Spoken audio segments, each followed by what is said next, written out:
حضرت سعصع بن ناجیہ رضی اللہ تعالیٰ عنہ حضور کے ایک صحابی ہیں۔ دور جاہلیت میں ایک مالدار آدمی تھے اور وزادار آدمی تھے، ڈیرے دار کہتے ہیں آپ اپنے لفظوں میں۔ ایک مالدار وزادار، ایسا شخص جس کے گھر سے لوگوں کو کھانا ملتا، کسی مسافر کو رات گزارنی ہوتی تو اسے چارپائی اور بستر نصیب ہوتا۔ جناب سعصع بن ناجیہ رضی اللہ تعالیٰ عنہ دروازہ رسول پہ آئے کلمہ پڑھنے۔ جب مسلمان ہوئے تو نبی کریم علیہ السلام کی بارگاہ میں عرض کرنے لگے، یا رسول اللہ صلی اللہ علیہ وسلم ایک بات پوچھنی ہے۔ حضور نے فرمایا پوچھو۔ عرض کرنے لگے، یا رسول اللہ دور جاہلیت میں جو ہم نے نیکیاں کی ہیں ان کا بھی اللہ ہمیں اجر عطا کرے گا؟ جاہلیت کے زمانے میں جو خیر کا کام کیا، امام طبرانی نے اس حدیث کو طبرانی میں لکھا ہے، اس کا بھی اجر ملے گا؟ تو محبوب پاک علیہ السلام نے فرمایا تو بتا تو نے کیا نیکی کی؟ تو کہنے لگے، یا رسول اللہ صلی اللہ علیہ وسلم میرے 2 اونٹ گم ہو گئے، میں اپنے تیسرے اونٹ پر بیٹھ کر اپنے 2 اونٹ ڈھونڈنے نکلا۔ اے میرے قریب محبوب، اے محبوب دو عالم صلی اللہ علیہ وسلم، میں اونٹ ڈھونڈتے ڈھونڈتے جنگل کے اس پار گیا جہاں پرانی آبادی تھی، وہاں میں نے اپنے ان 2 اونٹوں کو پا لیا۔ ایک بوڑھا آدمی جانوروں کی نگرانی پہ بیٹھا تھا، اس کو جا کر کے میں نے کہا 2 اونٹ میرے ہیں۔ وہ کہنے لگا یہ تو چرتے چرتے آ گئے تھے، تمہارے ہیں تو لے جاؤ۔ انہی باتوں میں اس نے پانی بھی منگوا لیا، چند کھجوریں بھی آ گئیں۔ میں پانی پی رہا تھا، کھجور کھا رہا تھا کہ ایک بچے کی رونے کی آواز آئی۔ تو بوڑھا پوچھنے لگا بتاؤ بیٹی آئی کہ بیٹا؟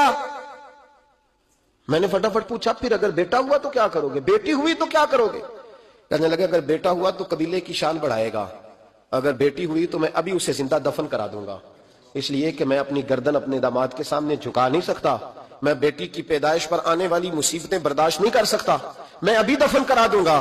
حضرت سعصع بن ناجیہ رضی اللہ تعالیٰ عنہ عرض کرنے لگے، یا رسول اللہ پڑھیے درود صلی اللہ علیہ۔ کہنے لگے یا رسول اللہ صلی اللہ تعالیٰ علیہ وسلم، حضور یہ بات سن کے میرا کلیجہ نرم ہو گیا۔ میں نے اسے کہا پھر پتہ کرو بیٹی ہے کہ بیٹا ہے؟ اس نے معلوم کیا تو پتہ چلا بیٹی آئی ہے۔ میں نے کہا واقعی تو دفن کرے گا؟ کہنے لگا ہاں۔ میں نے کہا دفن نہ کر، مجھے دے دے، میں لے جاتا ہوں۔ یا رسول اللہ صلی اللہ علیہ وسلم، مجھے کہنے لگا اگر بچی تمہیں دے دیں گے تو تم کیا کرو گے؟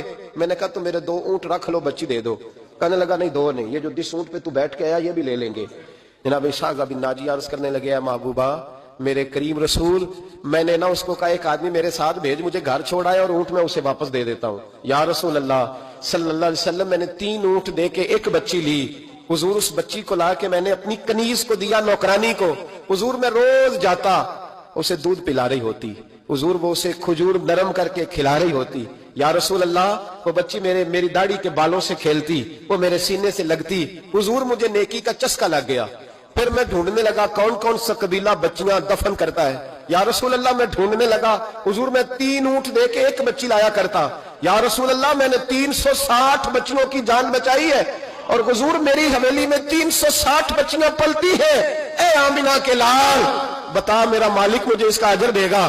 کہتے حضور کا تو رنگ ہی بدل گیا، داڑھی پہ آنسو گرنے لگے، اٹھ کے مجھے سینے سے لگایا، میرا ماتھا چوم کے فرمانے لگے یہ تجھے اجر ہی تو ملا ہے، رب نے تجھے دولت ایمان عطا کر دی ہے۔ یہ اجر ہی تو ملا ہے کہ رب نے تجھے اسلام کی دولت دے دی، یہ اجر ہی تو ملا ہے، یہ ملا ہے اجر۔ اور محبوب فرمانے لگے یہ تیرا دنیا کا اجر ہے، اور تیرے رسول کا وعدہ ہے قیامت کے دن بھی رب کریم تجھے خزانے کھول کے اجر عطا